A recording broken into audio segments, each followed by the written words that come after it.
நான் உங்க அருண். பிணத்து மேல உட்கார்ந்து செய்யும் சுடுகாட்டு பூஜை தான் செய்வினை மாதிரியான பிரச்சனைகளுக்கு கரெக்டான தீர்வுன்னு ஒரு மாந்திரிகவாதி சொல்றாரு. அப்படி ஒரு அதிரடியான நள்ளிரவு சுடுகாட்டு பூஜைக்கு தான் இப்ப நான் போயிட்டு இருக்கேன். கத்தியுடன் அருண் மீது பாய்ந்த மாந்திரீகவாதி. மசான கருப்பு சுடுகாட்டு பூஜையில் விபரீதம்.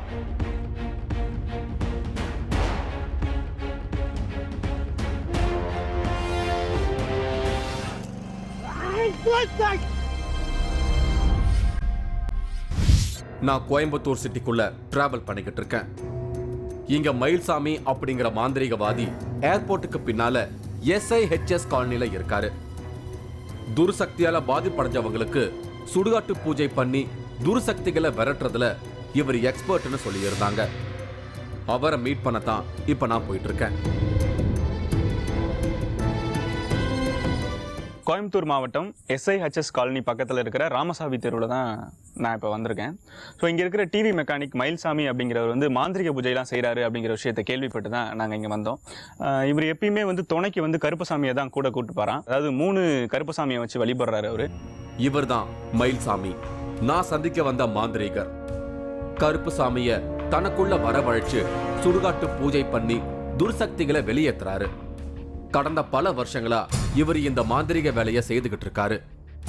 பார்க்க இவரு சிம்பிளா இருந்தாலும் பூஜை நேரத்துல ரொம்பவே உக்கிரமாயிடுறாரு. மயில்சாமி செய்த சுடுகாட்டு பூஜையை ஷூட் பண்ண போன டைம்ல கத்தியால என்ன தாக்க வந்த சம்பவமும் இன்னைக்கு எனக்கு நிகழ்ந்தது. இந்த எபிசோட்ல அதையெல்லாம் பார்த்து நீங்க மிரள போறீங்க. மயில்சாமி மாந்திரிக வேலை செய்யறது மட்டும் இல்லாம டிவி ரிப்பேர் பண்ற கடையும் வச்சு நடத்திக்கிட்டு இருக்காரு. நம்மளோட 3வது கண் நிகழ்ச்சிக்காக சுடுகாட்டு பூஜையை நேரடியா ஷூட் பண்ண வந்திருக்கேன்னு சொன்னேன். சரின்னு ஒத்துக்கிட்டாரு. மயில்சாமியோட அப்பாவும் ஒரு மாந்திரிகர். ஆனாலும் கேரளா மாந்திரிகத்துல இன்ட்ரெஸ்ட் வந்து அதை தெரிஞ்சுக்கிட்டாரு. அதை பத்தி எனக்கு சொன்னாரு மயில்சாமி. இது எங்க கத்துக்கிட்டீங்க? எவ்வளவு நாளா இது பண்ணிட்டு இருக்கீங்க? இது வந்து அப்பா அம்மா கிட்ட படித்தது. அப்புறம் அது வேறு எல்லாமே வேறு இன்னொரு குரு கிட்ட படித்தது. இது வந்து ஒரு 15 வருஷ பக்கமாக செஞ்சுட்ருக்கிறேன். 15 வருஷமா இதுவும் செஞ்சுட்டு இருக்கேன். இது செஞ்சுட்ருக்கிறேன். நாங்கள் வந்து சிவலிங்கத்தை வச்சு பூஜை பண்ணுறவங்க. ஒவ்வொருத்தரும் ஒவ்வொரு கடவுளை வச்சு பண்ணுவாங்க. நாங்கள் சிவலிங்கத்தை வச்சு பூஜை பண்ணிவிட்டு நான் தனியாக கருப்புசாமியை வச்சு கும்பிட்டு இந்த பூஜைகள் பண்ணிகிட்ருக்கிறேன். இவர் மணி. இவருக்கு செய்வினை பிரச்சனை இருக்கு. செய்வினையால இவருடைய வாழ்க்கையில ஏகப்பட்ட குழப்பம் நடந்துட்டு வருது. இவர் குடும்பத்துல தேவையில்லாத சண்டை, தொழில்ல எதிர்பாராத நஷ்டம், இப்படி பல பிரச்சனையோட இருக்கிற இவருக்கு வைக்கப்பட்டிருக்கிற செய்வினையத்தான் இன்னைக்கு நைட் மயில்சாமி பூஜை செஞ்சு விளக்க போறாரு. குடும்பத்துக்குள்ள வந்த சொத்து பிரச்சனையால தனக்கு செய்வினை வச்சுட்டாங்கன்னு மணி சொல்றாரு. இப்போ இந்த உங்களுக்கு செய்வினை இருக்கு அப்படிங்கிற இல்லையா, இதனால உங்களுக்கு குடும்பத்துல எந்த மாதிரியான பிரச்சனைகள்லாம் வரும்? மட்டில் சாப்பாடு போட சண்டை வருங்க, படுக்கு பாய் போட சண்டை வருங்க, பேச நல்லா பேசிட்டு போய் திடீர்னு சண்டை வரும். உங்கள் வீட்டுக்குள்ளேயே எப்படி வீட்டுக்குள்ளே நடந்துட்டு இருக்குங்க. ஏன் பேசுகிற எது பேசுகிறேன்னு தெரியாதுங்க. சந்தோஷமாக பேசிட்டு இருப்பா, திடீர்னு சண்டை வந்துடும். எங்கள் குடும்பத்துக்கு வந்து சொத்து பிரச்சனை ஒன்று இருந்ததுங்க. சொத்து பிரச்சனை கைக்கு வராமே இருந்தது. அப்புறம் அது கேஸ் நடந்துட்டு இருந்தது. அம்மா நான் தொழில் தடுத்தா பெரும் பிரச்சனை வந்துட்டு இருந்தேன். கொடுத்த இடத்துலேருந்து பணம் வரது இல்லைங்க. தர வேண்டியவங்க காலைல 10 மணிக்கு வாங்க, 9 மணி வரைக்கும் வராங்க. அதுக்கு மேலே இல்லைன்னு அவங்க காணாம போயிடுவாங்க. இப்படி செய்வினை பிரச்சனைகளோட இருக்கிற மணிக்கு இன்னைக்கு நள்ளிரவு பரிகார பூஜை நடக்க போகுது. மயில்சாமியோட டிவி ரிப்பேர் ஷாப்ல சின்னதா ஒரு பூஜரம் இருக்கு. இந்த மாதிரி பரிகார பூஜைக்கு போறதுக்கு முன்னாடி அங்க இருக்கிற கருப்பசாமி கிட்ட உத்தரவு கேட்கிறாரு மயில்சாமி. இவருக்குள்ள வரக்கூடிய கருப்பசாமி அமானுஷ்யமான முறையில உணர்த்தி இவருக்கு உத்தரவு கொடுத்தா மட்டும்தான் அந்த கிளைண்ட்டுக்கு மாந்திரீக பரிகாரம் செய்கிறாரு. அதே மாதிரி செய்வினை பிரச்சனை இருக்கிற மணிக்கு பரிகார பூஜை செய்யலாமான்னு கருப்பசாமி கிட்ட உத்தரவு கேட்டாரு மயில்சாமி. சாமியை வேண்டும் போது இவருக்குள்ள வரக்கூடிய கருப்பசாமிக்காக சுருட்டு பிடிக்கிறாரு மயில்சாமி. சுருட்ட பத்த வச்சேன்.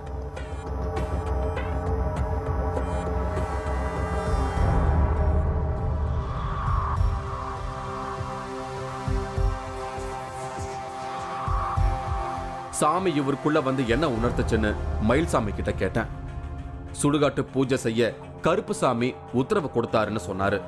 முதல் கட்ட சக்சஸ். இன்னைக்கு ஒரு சுடுகாட்டு பூஜை இருக்கு அப்படின்னு இருக்காங்க, அதுக்கு போலாங்களா?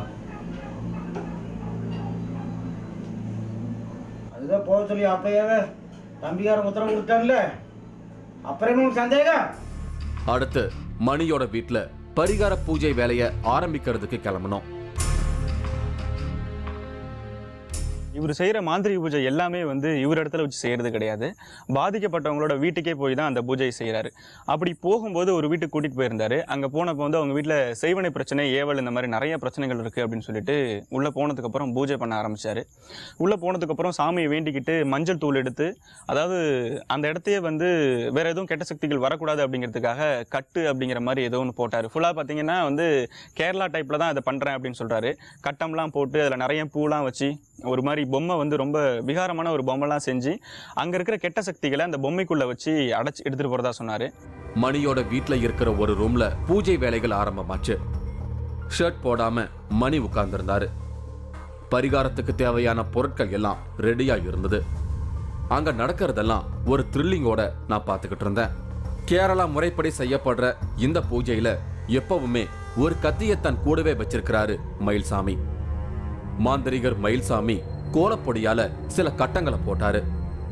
அந்த கட்டங்கள்ல விதவிதமான பூக்களை வச்சாரு. இது எல்லா ராசிக்குமான தெய்வங்களை வேண்டிக்கிறதுக்காக செய்யப்படுற பேசிக் பரிகாரம்னு மயில்சாமி குறிப்பிடுறாரு. இந்த பூஜைக்கு வந்து கட்டம்லாம் போட்டீங்க இல்லையா, அதெல்லாம் எதுக்கு? என்ன கட்டம் அது? அது என்ன, அது பேர் இருக்காது? அதுக்கு பேர் இருக்கு. அதாவது 12 நட்சத்திரம் இருக்கு, 27 ராசி இருக்கு. அப்போ 12 கட்டத்தில் வந்து 12 விதமான கடவுளை நம்ம உள்ள நிறுத்துறோம். அதனால 12 கட்டத்தில் எல்லா கடவுளையும் கூப்பிட்டு உள்ள நிறுத்தி அந்த 27 நட்சத்திரையும் கூப்பிட்டு நிற்க வச்சு, உங்களுக்கு இப்போ நான் முடிச்சு போட்டு நான் வெளியே போகும்போது நீங்கள் எல்லாரும் சேர்ந்து ஒரு துணை வந்து காப்பாற்றி கொடுக்கணும் அப்படின்னு சொல்லி அந்த வேலையை பண்ணுவோம். மணிக்கு சின்னதா ஒரு மாலை போட்டு விட்டாரு. இந்த பூஜை நடக்கிற இந்த டைம்ல மணியோட முகத்துல ஒருவித பயம் கலந்த மிரட்சி இருந்ததை பார்க்க முடிஞ்சது. பச்சரிசி மாவால ஒரு மனித பொம்மையை ரெடி பண்ணாரு மயில்சாமி. இப்போ செய்ய வேண்டிய இந்த பூஜை முறைகளை எல்லாம் கருப்புசாமியே மயில்சாமிக்குள்ள வந்து உணர்த்திக்கிட்டே இருப்பாராம். நேரம் ஆக ஆக நாங்க இருந்த அந்த ரூமை பார்க்கறதுக்கே மிரட்சியா இருந்தது. அந்த ரூம்ல இருந்த பக்தி வாசனையும் பூ வாசனையும் எனக்குள்ள ஒரு பய உணர்வை கொடுத்தது. மயில்சாமி அடுத்தடுத்து செய்ய வேண்டிய பூஜை வேலைகளை பரபரப்பா செஞ்சுக்கிட்டு இருந்தாரு. பூஜை ஒரு முக்கியமான கட்டத்தை நெருங்குச்சு. மணி முகத்துல பளிர் பளிர்னு தண்ணிய தெளிச்சாரு. கத்திய தன் நெஞ்சுக்கு நேரா வச்சுக்கிட்டாரு. ஒரு பூவை மணி தலைமையில வச்சு சாமிய வேண்டிக்கிட்டாரு. சில முடிகளோட சேர்த்து அந்த பூவை பீஸ் பீஸா கட் பண்ண தொடங்கினாரு மயில்சாமி. அப்படி கட் பண்ண பூவை ஏற்கனவே செஞ்சு வச்சிருந்த மாவு பொம்மைக்குள்ள வச்சு புதைச்சாரு. அவரு மேல இருந்ததெல்லாம் இறக்கிட்டு வந்து இதுக்குள்ள இறக்கி அடக்கம் பண்ணியிருக்கு. இப்படி செஞ்சா மணியோட உடம்புல இருக்கிற செய்வினை பிரச்சனை இந்த பொம்மைக்குள்ள வந்துடும்னு மயில்சாமி சொல்றாரு. நம்ம உடம்புக்குள்ள செய்வனை இருக்கு அப்படின்னா நம்மளே இந்த முடி அறுத்துட்டா திருப்பி போயிடுமா, இல்ல வராதா எதுவுமே? அது எப்படி உங்க முடி அறுத்த இப்போ செய்ய? இல்ல, நம்ம முடி வழியா தானே இறங்குது. இப்போ உங்களுக்கு வயிற்றுக்குள்ள கட்டி இருக்குன்னு வச்சுக்கங்க. நீங்களே கத்தி எடுத்து அறுத்து வெளியே எடுத்துருவீங்களா? அதுக்குன்னு டாக்டர் 4 பேர் இருக்கிறாங்கல்ல, அந்த மாதிரி அந்த வேலை செய்யறதுக்குன்னு சில ஆளுங்க இருக்காங்க. அவங்க தான் அந்த வேலையை செய்ய முடியும். நீங்களும் அந்த வேலையை செய்ய முடியாதுல்ல. அப்படி இருந்தா ஊருக்குள்ள எல்லாருமே ஞானி ஆயிடுவாங்கல்ல. எல்லாருமே தெரிஞ்சு எல்லாருமே மந்திரவாதி ஆயிடுவாங்க, எல்லாருமே தந்திரவாதி ஆயிடுவாங்கல்ல. இப்போ எனக்கு இருக்கிற எனக்கு வந்து நானே பண்ண முடியாது. நானே எனக்கு இன்னொரு ஆளுகிட்ட போய்தான் எனக்கு பண்ணிக்க முடியும். பொம்மையோட உடம்புக்குள்ள அந்த வீட்டில் இருக்கிற கெட்ட சக்திகளை எடுத்து வச்சுட்டு அந்த பொம்மையை அந்த யாரு பாதிக்கப்பட்டிருக்காங்களோ அவங்களோட நெஞ்சில் வைக்கிறாரு. நெஞ்சில் வச்சு அதை எடுத்துட்டு போய் சுடுகாட்டில் வச்சு புதைச்சிருவாங்களாம். அப்போதான் வந்து அந்த செய்வனையோட பாதிப்பு வந்து இவங்களுக்கு திருப்பி வராது அப்படிங்கிற விஷயம் சொல்றாரு. மணிய கால் நீட்டி மல்லாந்து படுக்க சொன்னாரு. மனித உருவ பொம்மை இருந்த இலைய அப்படியே எடுத்துட்டு வந்து மணியோட மார்பிள வச்சாரு மயில்சாமி. ஏதோ மந்திரங்களை மனசுக்குள்ளேயே சொல்லிக்கிட்டு பூக்களை மார்பு மேல இருந்த பொம்மை மேல போட்டாரு. மயில்சாமி பூக்களை போட போட மணி ஒரு விதமான உறக்க நிலைக்கு போனாரு. சுடுகாட்டு பூஜை முடிச்சிட்டு வந்து எழுப்புற வரைக்கும் இப்படி ஒரு நிலையில தான் செய்வினை பிரச்சனை இருக்கிறவங்கள வச்சிருப்பாங்களாம். சுடுகாட்டுக்கு பொம்மையை எடுத்துட்டு போய் புதைக்கிறதுக்கு முன்னாடி இப்படி செய்யணும்னு மயில்சாமி சொன்னாரு. நம்ம சுடுகாட்டில் வேலை முடியறதுக்கு 3 மணி நேரம் 3.5 மணி நேரம் ஆகும். அது வரைக்கும் இப்படி எப்படி படுத்திருக்காரோ அப்படியே தான் படுத்திருப்பாரு. நம்ம அங்கே பூஜை முடிச்சுட்டு வந்து இங்கே ஒரு தீர்த்தம் போட்டாதான் எந்திரிப்பார். மணியோட மார்பிள இருந்த பொம்மையை தூக்கிட்டு சுடுகாட்டுக்கு புறப்பட்டோம். மணியோட மார்பிள இருந்த பொம்மையை சேஃபா எடுத்து பேக் பண்ணாரு மயில்சாமி. அங்க இருந்த பூஜை பொருட்களை எல்லாம் ஒரு கோணிப்பையில எடுத்துக்கிட்டாரு.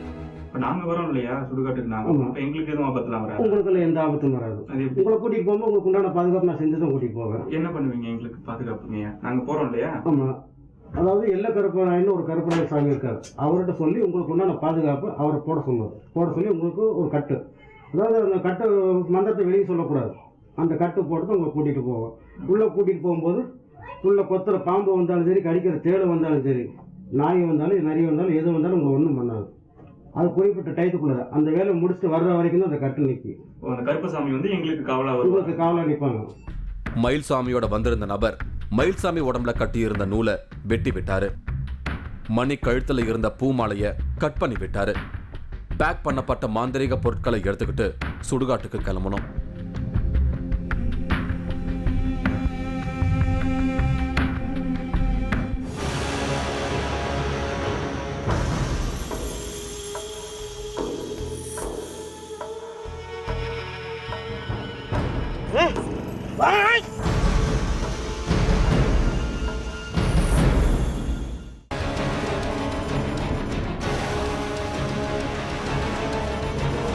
ஆச்சி மசாலா வழங்கும் 3வது கண் powered by twin birds legging. இடைவேளைக்கு பின் தொடரும்.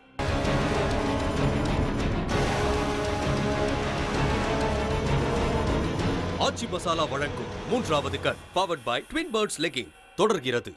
நான் இன்னைக்கு கோயம்புத்தூர்ல இருக்கிற ஒரு மாந்திரீகவாதியை சந்திக்க வந்திருக்கேன். செய்வினை பிரச்சனையோட இருக்கிறவங்களுக்கு சுடுகாட்டுக்கு போய் பிணத்து மேல உட்கார்ந்து செய்யற ஒரு பூஜையை பார்க்கத்தான் இன்னைக்கு நான் இங்க வந்திருக்கேன். இந்த செய்வனைக்காக வீட்டில் ஒரு பொம்மை செஞ்சோம் இல்லையா, அந்த பொம்மையை எடுத்துக்கிட்டு ஒரு பேக்கில் போட்டுட்டு நாங்கள் நைட்டு 12 மணிக்கு சுடுகாட்டுக்கு போனோம். சுடுகாட்டுக்கு போனப்போ வந்து பார்த்திங்கன்னா அங்கே வந்து ஃபுல்லாகவே ரொம்ப அமைதியான ஒரு இடம். அந்த இடத்துல நைட் டைம் போகிறதுக்கு எங்களுக்கே கூட கொஞ்சம் பயமாக தான் இருந்தது. உள்ளே போயிட்டு அங்கே வந்து அந்த மண்டை ஓடுலாம் எடுத்து வச்சு ஒரு சுடுகாடு ஒரு பணம் வந்து புதைச்சிருக்காங்க. அந்த இடத்து மேலேயே தான் ஒரு மண்டை வெட்டை வச்சு இவர் எடுத்துகிட்டு போன பொம்மையை அந்த இடத்துல வச்சு தான் பூஜை பண்ணார். நேரம் நள்ளிரவு நெருங்குச்சு. வானத்துல நிலா வெளிச்சம் இருந்தது. தூரத்துல எங்கேயோ ஒரு நாய் ஊளையிட்டுச்சு. நானும் மயில்சாமியும் மயானத்துக்குள்ள என்டர் ஆனோம். எரியற பிண வாசனை என்ன டிஸ்டர்ப் பண்ணுச்சு. இந்த இருட்டும் நாய் ஊளையிடுற சத்தமும் எனக்கு கொஞ்சம் பதபதைப்பா இருந்தது. ஒரு பிணம் புதைக்கப்பட்டு அதுக்கு அடையாளமா மண்மேடு இருந்த இடத்துக்கு வந்தோம். மயில்சாமி எலுமிச்சம் பழத்தை சுத்தி போட்டாரு. அந்த இடத்துல பிணத்தை சமீபத்துல தான் புதைச்சிருப்பாங்கன்னு தோணுது. அந்த மண்மேட்ல இருந்த பூக்களை பார்க்கும்போது இது புது பிணம் தான் தோணுது. இப்படி புதுசா வந்த பிணத்தை வச்சு இந்த மாந்திரிக பூஜை செய்தா பவர் ஜாஸ்தின்னு மாந்திரிகத்துல குறிப்பிடுறாங்க. பூஜை பண்ணிட்டே இருக்கும்போது இவர் நார்மலாக தான் பூஜை பண்ணிட்டு இருந்தார். திடீர்னு பார்த்தீங்கன்னா அங்கேயும் வந்து மாசான கருப்பு அப்படிங்கிற ஒரு சாமி வந்து இவரோட உடம்புக்குள்ளே வந்துருச்சு அப்படிங்கிற விஷயம் எங்களுக்கு லேட்டாக தான் தெரிஞ்சிச்சு. அந்த சாமி வந்ததுக்கப்புறம் பார்த்தீங்கன்னா இவர் நார்மலாக இருந்தவர் வந்து ஒரு மாதிரி மிருகம் மாதிரி மாறி அந்த இடத்தெல்லாம் போட்டு நோண்ட ஆரம்பிச்சிட்டார். நோண்டிட்டு பக்கத்தில் இருக்கிற அந்த பிணெல்லாம் புதைச்சி வச்சுருந்தாங்க இல்லையா, அதையெல்லாம் போய் தோண்டி அங்கேருந்து என்னமோ இங்கே எடுத்து வச்சுட்டு அங்கே இருக்கிற எலும்புகள் எல்லாத்தையுமே தூக்கி இங்கெங்கே போட்டுட்டு உருண்டு பெறல ஆரம்பிச்சிட்டாரு. ஸோ பார்த்ததுக்கப்புறம் ரொம்பவே பயமாக தான் இருந்துச்சு. மயில்சாமி வேட்டிய மடிச்சு கட்டினாரு. அவரோட முகம் ரொம்பவே உணர்ச்சி வசப்பட்ட நிலையில இருந்தது. இப்போ துர்சக்திகளோட ஒரு மிகப்பெரிய அமானுஷ்ய போர் நடத்த போறாரு மயில்சாமி. கத்திய நெஞ்சில வச்சு வேண்டிக்கிட்டு காலை மடிச்சு வித்தியாசமா அந்த மண்மேட்ல உட்கார்ந்தாரு. இப்போ மயில்சாமி உட்கார்ந்துருக்கிற இந்த இடத்துக்கு கீழே கிட்டத்தட்ட 5 அடி ஆழத்துல ஒரு பிணம் இருக்கு. இப்போ மயில்சாமி உட்கார்ந்துருக்கிற பொசிஷன் பிணத்து மேல இருக்கிறதுக்கு இணையானது. மயில்சாமி இப்ப செய்யற எல்லா செயல்பாடுகளும் குழிக்குள்ள இருக்கிற பிணத்துக்கு செய்யறதா அர்த்தம். நாங்க வரும்போதே அந்த பிண மேடை மேல ஒரு மண்டபோடு இருந்தது. அதை பார்க்கும்போதே எனக்கு திக்குன்னு இருந்தது. மாசான கருப்புவை வேண்டிக்கிட்டு மண்ணுல சதக்குன்னு கத்தியால ஓங்கி குத்தினாரு மயில்சாமி. இப்படி செய்யறது பிணத்தை கூறு போடுறதா அர்த்தம். இப்படி திரும்ப திரும்ப கத்தியால குத்தினாரு. பரபரன்னு மண்ணை 2 கையாலையும் தோண்டினாரு. பதட்டமா இருந்தனா தொடர்ந்து அவர் பக்கத்திலேயே இருக்கிறதா இல்லனா விலகி ஓடுறதான்னு தெரியாம குழப்பத்துல இருந்த. அந்த அளவுக்கு அவருக்குள்ள இருந்த கருப்பசாமி உக்கரமா இருந்தது. சுடுகாட்டு மண்ணை தோண்டிக்கிட்டே போனாரு. இப்படியே பள்ளம் தோண்டிக்கிட்டே போய் உள்ள இருக்கிற பிணத்தை டச் பண்ணிட்டா நிலைமை விபரீதமாயிடுமேனு பகீர்னு எனக்கு ஒரு பயம் வந்தது. அப்படி எதுவும் நடக்கல. மயில்சாமி தான் கொண்டு வந்த மாவு பொம்மைய அப்படியே எடுத்து அந்த பள்ளத்துக்குள்ள வச்சாரு. கற்பூரம் ஊதுபத்தி எல்லாம் ஏத்தி வழிபாடு பண்ணின மயில்சாமி கண்ணை மூடி இருந்தாரு. அவருக்குள்ள இருந்த கருப்புசாமி ஏதோ ஒரு விபரீதத்தை மயில்சாமிக்கு உணர்த்துறாருன்னு தோணுது. மண்ட ஓட்டு மேல கத்திய வச்சு மந்திரத்தை மனசுக்குள்ள சொன்னாரு. ஏதோ விபரீதம் நடக்க போறதா நான் நினைச்சேன். திடீர்னு கீழே விழுந்து உருண்டாரு மயில்சாமி.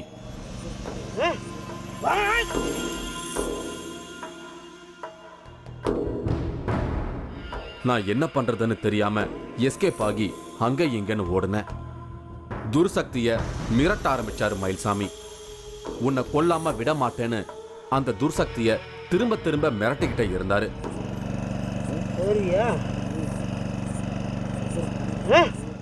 துர்சக்தி கம்யூனிகேட் பண்ற விஷயத்த இவரால மட்டும்தான் உணர முடியுமா? அந்த துர்சக்தி அவர் திரும்ப தள்ளுச்சோ என்னவோ மயில்சாமி உருண்டு விழுந்தாரு.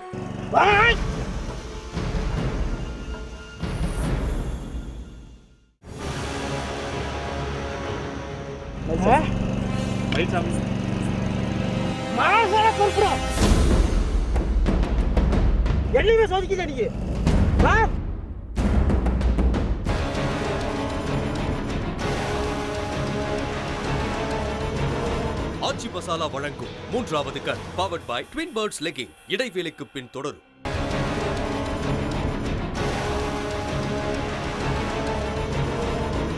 ஆச்சி மசாலா வழங்கும் மூன்றாவது கண் powered by twin birds legging தொடர்கிறது. இன்னைக்கு நான் கோயம்புத்தூரை சேர்ந்த மயில்சாமி அப்படிங்கிற ஒரு மாந்திரிகவாதியை சந்திச்சு பேசிக்கிட்டு இருக்கேன். இவரு செய்வினை பிரச்சனையோட இருக்கிறவங்களுக்கு சுடுகாட்டுக்கு போய் பிணத்து மேல உட்கார்ந்து ஒரு வித்தியாசமான பூஜை செய்யறாரு. அந்த சமயத்துல இவரோட உடம்புக்குள்ள மாசான கருப்பு இறங்கி துர்சக்திகளை விரட்டுது. அதையெல்லாம் பார்க்கத்தான் இன்னைக்கு நான் இங்க வந்திருக்கேன். இதையெல்லாம் பார்த்துக்கிட்டு இருந்த எங்க டீம் என்ன பண்றதுன்னு தெரியாம தொடர்ந்து ஷூட் பண்ணிக்கிட்டே இருந்தோம். பக்கத்து பிணமேடையில கத்தியால திரும்ப திரும்ப குத்துனாரு. அந்த பிணமேடை மேல இருந்து ஒரு கைப்பிடி அளவு மண்ணை எடுத்தாரு. துர்சக்தி விலகும் போது அது கேட்கறத கொடுத்து விலக்குவாங்க. இப்படி ஒரு பழக்கம் நடைமுறையில இந்த மாந்திரிக பூஜையில இருக்கு. உயிர் பலி, ரத்தம், மாமிசம், மது பாட்டில் இந்த மாதிரி ஏதாவது கேக்குமா? ஆனா இந்த துர்சக்தி பக்கத்துல இருக்கிற பிணமேடை மண்ணை கேட்டிருக்கு. அதத்தான் மயில்சாமி எடுத்து கொடுத்தாரு. இடுகாட்டு பிண மண்ணை கொடுத்து துர்சக்திய விலகிட சொன்னாரு.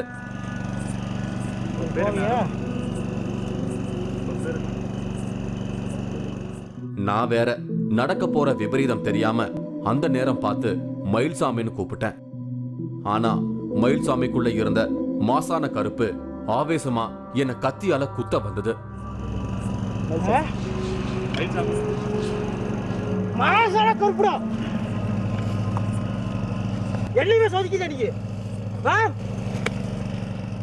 நொடியில ஆவேசமா நடந்த அந்த நிகழ்வை என்னால நம்ப முடியல. எனக்கு தான் இது நடந்துதான்னு நான் நினைச்சு பார்த்துக்கிட்டேன். எனக்கும் கத்திக்கும் இடையில ஒரு சின்ன இடைவெளி மட்டும்தான் இருந்தது. நொடி பொழுதுல தப்பிச்சிட்டேன். ஆவேசமா வந்த மயில்சாமி நின்னுகிட்டு இருந்தாரு. அப்புறமா பூஜை வேலைகளை திரும்ப செய்ய ஆரம்பிச்சாரு. கொண்டு வந்த எல்லாத்தையும் எடுத்து எடுத்து வீசினாரு.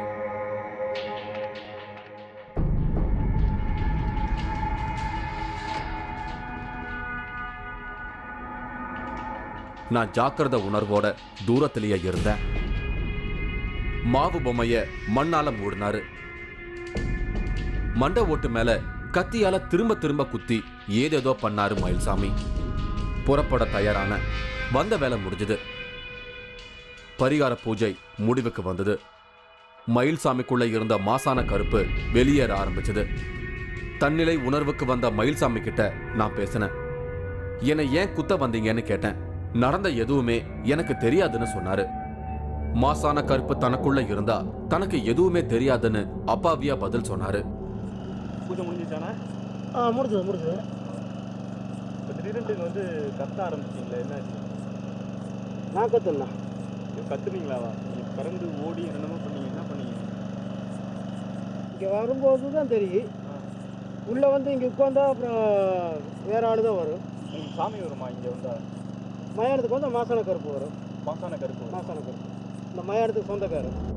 மண்பானையை உடைச்சிட்டு திரும்பி பார்க்காம இடுகாட்டை விட்டு வெளியேறணும். மயானத்துல இருந்து திரும்ப வீட்டுக்குள்ள வந்தோம். மணி உறக்க நிலையிலேயே உணர்வில்லாம படுத்திருந்தாரு. மயில்சாமி அவருக்கு தீர்த்தம் தெளிச்சு விட்டாரு. மணி உணர்வு நிலைக்கு வந்தாரு. சுடுகாட்டு பூஜை முடிஞ்சிட்டதா சொன்னேன். தன்னை விட்டு ஏதோ ஒரு கெட்டது விலகியது மாதிரியான உணர்வு வந்ததா மணி சொன்னாரு. இப்போ அது இறக்குனது வந்து கொஞ்சம் நல்லா இருக்கு. தெளிவாக பேச முடியும், சத்தாசம் பேச முடியும். அந்த அணுக்கிறது இருந்துட்டு இருக்கு. பரவாயில்ல. அதுலேயே வந்து 100% செஞ்சுட்டாருன்னு தைரியம். இனிமே அவருக்குள்ள எந்த துர்சக்தியும் வரக்கூடாத அளவுக்கு மந்திரக்கட்டு போட்டுட்டதா மயில்சாமி சொன்னாரு. இப்படியெல்லாம் டெரர் ட்ரீட்மெண்ட் கொடுக்கிற மயில்சாமி பேய், பிசாசு, பில்லி சூனியம், செய்வினை இந்த மாதிரி கெட்ட சக்திகள் நம்ம கிட்ட வராம இருக்கிறதுக்கு சிம்பிளா ஒரு அசத்தலான டிப்ஸ் கொடுக்கிறாரு. பிரம்ம முகூர்த்தத்துல, அதாவது அதிகாலையில வீட்டுல தீபம் வச்சாலே எந்த ஒரு துர்சக்தியும் செய்வினை கோளாறும் அந்த வீட்டை அட்டாக் பண்ணாதுன்னு சொல்றாரு. ஐதீக பிரகாரம் பார்த்தோம்னா நம்ம காலையில் 3 மணிக்கு எந்திரிச்சு விளக்கு வாசல் தொளிச்சு கோலம் போட்டு விளக்கு வச்சிட்டோம்னா எந்த செய்வினை கோளாறு எதுவுமே வீட்டுக்குள்ளே நுழையாது. இன்னைக்கு எல்லாருமே இருக்கக்கூடிய உலகத்தில் எந்திரிக்கிறத 8 மணிக்கு தான் எந்திரிக்கிறாங்க. அதெல்லாம் பயன்படுத்தி இருக்கவங்க செய்யக்கூடிய எல்லா வேலையும் செய்கிறாங்க. இந்த மாதிரி காலையில ஏஞ்சி வீட்டுக்குள்ள விளக்கு வச்சோம் அப்படின்னா அந்த செய்வினைகள்லாம் வீட்டுக்கே வராது. எப்படி செஞ்சாலும் வராது. 3:30 மணிக்கு யார் வீட்டுக்குள்ள வெளியே வாசல் தொளிச்சு கோலம் போட்டு விளக்கு வைக்கிறானோ அவன் வீட்டுக்கு அந்த நேரத்துக்கு வரக்கூடியது லட்சுமி தான். நான் அங்கிருந்து புறப்பட்டேன். உண்மையிலேயே எனக்கு இந்த சுடுகாட்டு பூஜை மறக்க முடியாத இன்சிடென்ட்டா அமைஞ்சிடுச்சு. மாசான கருப்புவா மாறி இருந்த மயில்சாமி என்னை அட்டாக் பண்ண வந்ததும், சுடுகாடு முழுக்க அவர் உருண்டு புரண்டதும் இன்னும் என் நினைவை விட்டு விலகல. இப்படியெல்லாம் வினோதமான பூஜைகள் இந்த அமானுஷ்ய உலகத்துல நடக்குதுங்கிறத உங்களுக்கு காமிச்ச சாட்டிஸ்ஃபேக்ஷன் எனக்குள்ள வந்தது. அதனால நான் மீட் பண்ண ரிஸ்கான விஷயம் எல்லாம் எனக்கு பெருசா தோணல. அடுத்து ஒரு அமானுஷ நிகழ்வோட திரும்பவும் நான் உங்களை சந்திக்கிறேன். அதுவரை உங்களிடமிருந்து விடை பெறுகிறேன். இந்த நிகழ்ச்சி மீண்டும் நாளை பகல் 12:30க்கு மறு ஒளிபரப்பாகும்.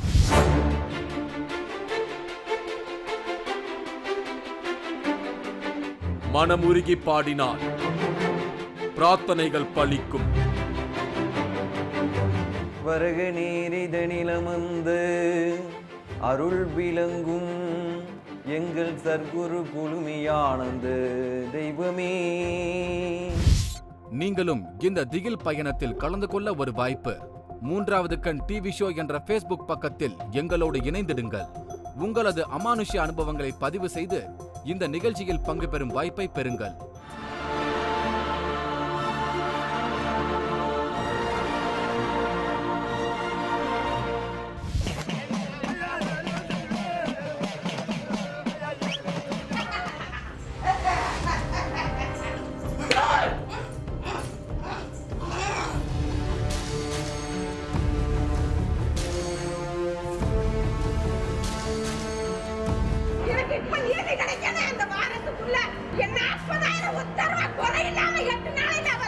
சின்ன வச்சவ கரிய சின்ன வச்சு உங்களை நீ மூஞ்சி கொடுக்கணும்.